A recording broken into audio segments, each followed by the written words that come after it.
Okay, doc. So the first question is, what is glaucoma? How is it different from cataract? Is it curable? Yes, glaucoma और cataract ये दोनों अलग अलग चीजें हैं। इन दोनों में जो समानता है वो सिर्फ इनके नाम की वजह से है। जैसे ग्लॉकोमा को ज्यादातर लोग काला मोतियाबिंद बोलते हैं, कैटरेक्ट को सफेद मोतियाबिंद बोलते हैं। तो ये दोनों डिफरेंट चीजें हैं, दोनों क्योरेबल हैं। जिस स्टेज में हमारे पास ग्लॉकोमा का पेशेंट आता है उस स्टेज में हम उसका जो विजन है, जितनी रोशनी है आपकी वो बचा सकते हैं। कैटरेक्ट में हम उसे ऑपरेट करके और उसका पूरा लेंस निकाल के, आर्टिफिशियल लेंस डाल के उसको पूरी कंप्लीट रोशनी दे सकते हैं। दोनों चीज क्योरेबल हैं और दोनों चीजें डिफरेंट हैं। Okay, doc. Moving with the second question, how do I come to know I have glaucoma? Glaucoma एक ऐसी ग्लॉकोमा या काला मोतिया जिसको अक्सर लोग समलवाई कहते हैं, ये एक ऐसा बीमारी है जिसमें 90% लोगों को पता ही नहीं चलता कि उनको ये बीमारी है। ये दो तरीके से होता है, एक इसे ओपन एंगल भी बोलते हैं, एक क्लोज एंगल बोलते हैं। जो ओपन एंगल है वो सबसे ज्यादा खतरनाक होता है, क्योंकि इसमें पेशेंट्स को ना तो कोई पेन होता है, ना कोई और प्रॉब्लम होती है, ना सर दर्द होता है। बहुत हल्के से और बहुत माइल्ड सिम्टम्स होते हैं, जैसे कंट्रास्ट कम हो जाना, बहुत जल्दी चश्मे का बदल जाना, कभी कभी हल्के से ग्लेयर्स एंड हेलोस दिखते हैं। और पेशेंट को खुद नहीं समझ में आ पाता, उसको लगता है कि जितना हमको दिख रहा है उतना ही दिखता होगा। तो वो इजीली डिफरेंशिएट नहीं कर पाता कि हमको ग्लॉकोमा है। क्लोज एंगल ग्लॉकोमा में थोड़ा सा ये रहता है कि उसमें पेशेंट्स का जो पेन है वो थोड़ा ज़्यादा हो जाता है। कभी कभी रेडनेस हो जाती है, पेन हो जाता है, पानी भी आंख से आने लगता है। तो इस वजह से पेशेंट्स को पता चल जाता है। तो ग्लॉकोमा में हमें, यदि फैमिली हिस्ट्री हमारी ग्लॉकोमा की है, या हमको 40 साल से ज़्यादा एज है, हम स्टेरॉइड वगैरह हमारे किसी बीमारी के लिए चले, तो हमें रूटीनली टेस्ट कराना चाहिए। तो हमें पता चल जाएगा कि हमको ग्लॉकोमा है या नहीं। Okay, doctor. Moving further, what are the treatment options for glaucoma? Glaucoma के लिए बहुत सारे ट्रीटमेंट ऑप्शंस हैं।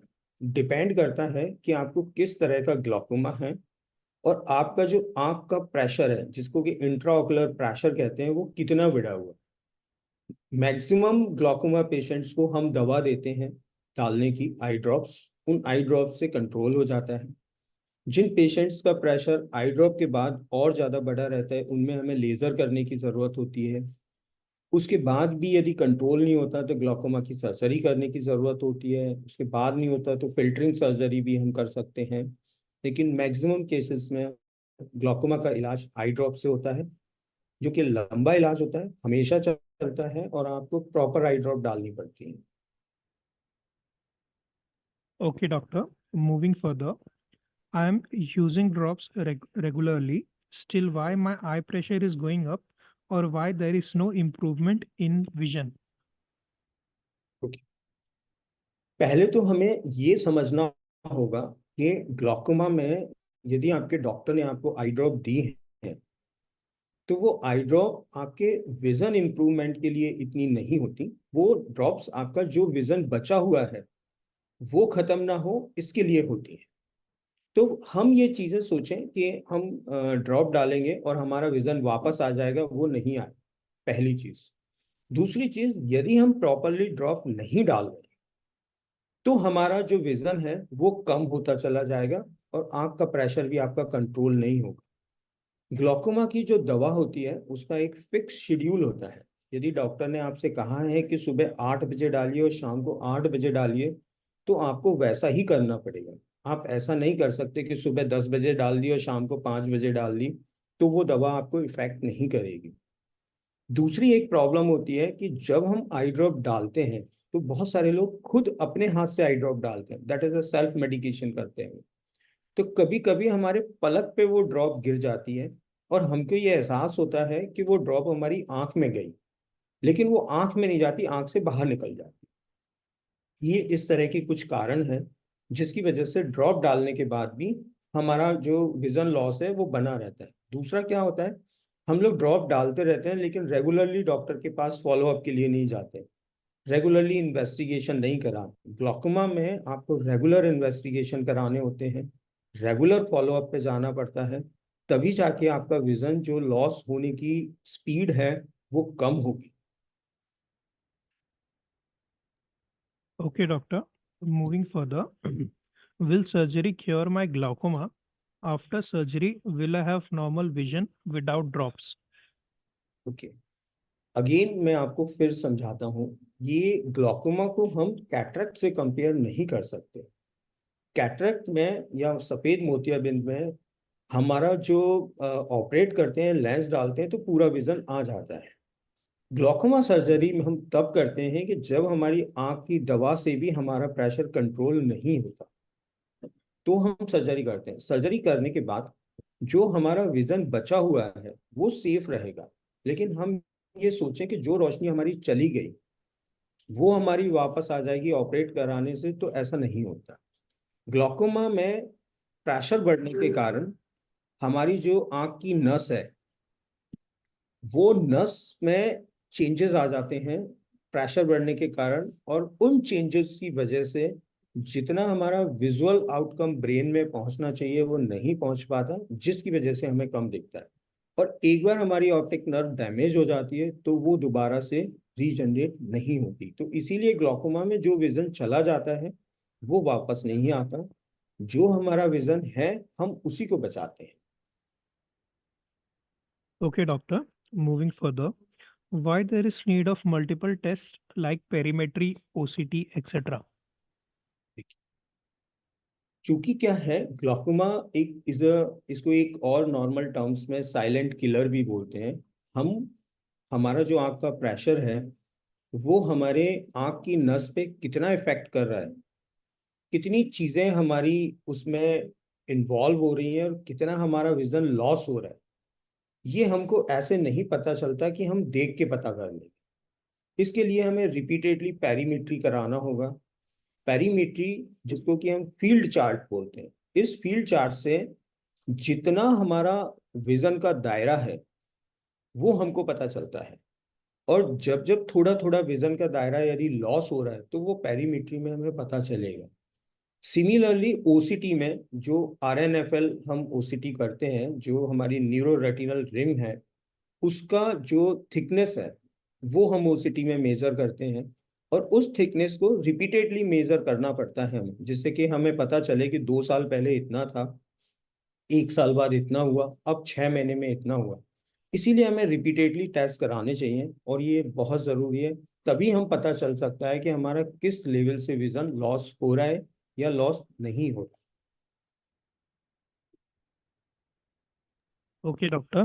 Moving further, will I have to make changes in my lifestyle, including diet, driving, using flats, and exercise, or any special precautions required?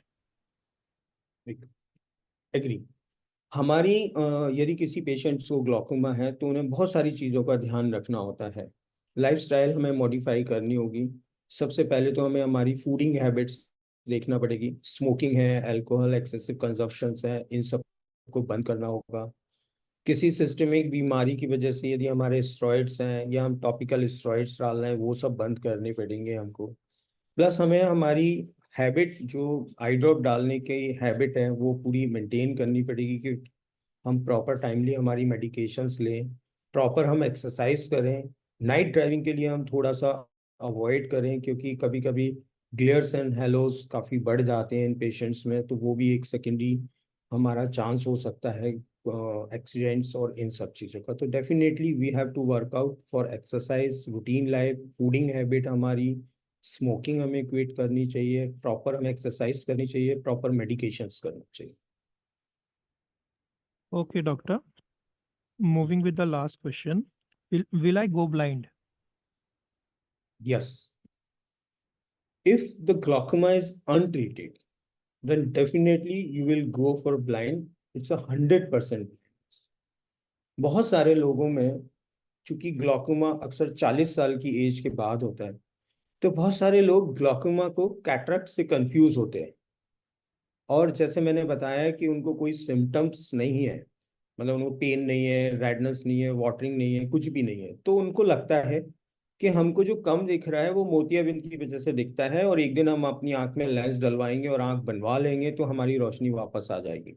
और वो इस चक्कर में डिले करते रहते हैं, और जब बिल्कुल ही उनका नर्व की कंडीशंस पेल हो जाती है, ऑप्टिक नर्व उनकी पूरा का पूरा उनका विजन लॉस हो जाता है, और 100% ब्लाइंडनेस ग्लोकोमा में डेवलप हो जाती है, और वो किसी भी तरीके से either for medicine either for surgical treatment वो रोशनी वापस नहीं आती। तो ग्लोकोमा के लिए हमें बहुत क्योर करके चलना चाहिए। जिन लोग की फैमिली हिस्ट्री है ग्लोकोमा की, उन्हें एवरी 6 मंथ अपना टेस्ट कराना चाहिए रूटीनली। जो 40 इयर्स पेशेंट्स हैं, चश्मा लगाते हैं, उनको एवरी 6 मंथ में अपनी आई टेस्ट कराना बहुत ज़रूरी है। तो इस तरह का जो साइलेंट किलर है ग्लोकोमा जिसे बोलते हैं, काला मोतिया, समलबाई, तरह तरह के इसके नाम है पर्टिकुलर रीजन्स में, वो एक बहुत ही खतरनाक बीमारी है और जिससे हम पूरी तरह हमारी आंख की रोशनी जा सकती है। Okay, sir. Sir, the recording has been completed, sir. Hmm. And thank you for your time, sir. The ये recording was smooth. आपको ठीक लगा? किसी क्वेश्चन में ऐसा तो नहीं लगा कि उसे दोबारा नहीं रिकॉर्ड सर, करना है? सब सब परफेक्ट थे और सब एकदम ही स्मूथ थे। ठीक है, हम्म। चलिए, thank you thank sir. You, have a thank great you day, so bye. Much. Thank you. कुछ पूछ रहे थे आप? ना, इट्स ओके। ओके, ठीक है। Thank sir, thank you. Just a request, हमें ना आपका एक हाँ। हाई रेजोल्यूशन फोटो और आपका डेजिग्नेशन हम्म। विद आपके विजिटिंग हम्म। कार्ड का फोटो के साथ आप कोऑर्डिनेटर के साथ शेयर कर दीजिए। हम उनसे कलेक्ट कर ले लेंगे। ठीक है? राइट, फोटोग्राफ्स मैं कर चुका हूँ, विजिटिंग कार्ड में भिजवा दूँ। ठीक है सर, चलेगा। Right. Thank you sir, bye bye sir, thank you for time. Thank you.